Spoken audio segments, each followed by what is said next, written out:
Hooiroks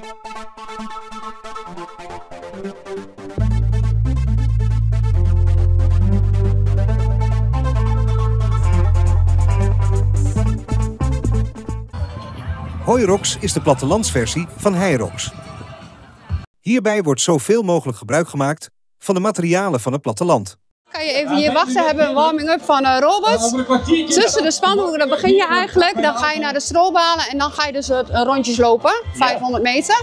De rest van de oefeningen zitten dus op het achterste veld, 2, 3, 4, 5, 6. Dit zijn de hooibanen. Dat zijn de hooibanen, dan ga je inderdaad door. En dan heb je de laatste, de 7, dat zijn de balwals, die zijn hier weer. Ja. En dan hebben we nog een surprise oefening en dat is het spijkerhangen, spijkerbroek hangen.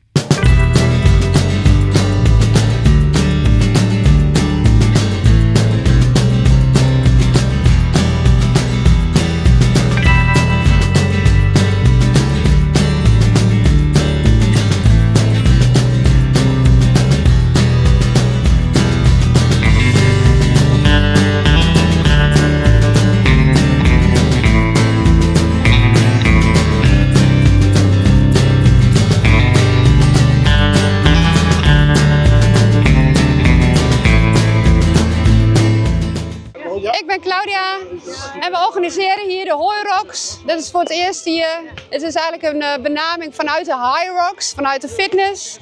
We zijn van alle oefeningen hier aan het doen. Er zijn 8 oefeningen en tussendoor zijn we aan het rennen. Dus nou 500 meter. Normaal is het bij een High Rocks is het 1 kilometer, maar dat hebben we toch maar even voor de helft gedaan. En dat is even kijken hoe dat bevalt. Dat is de eerste keer.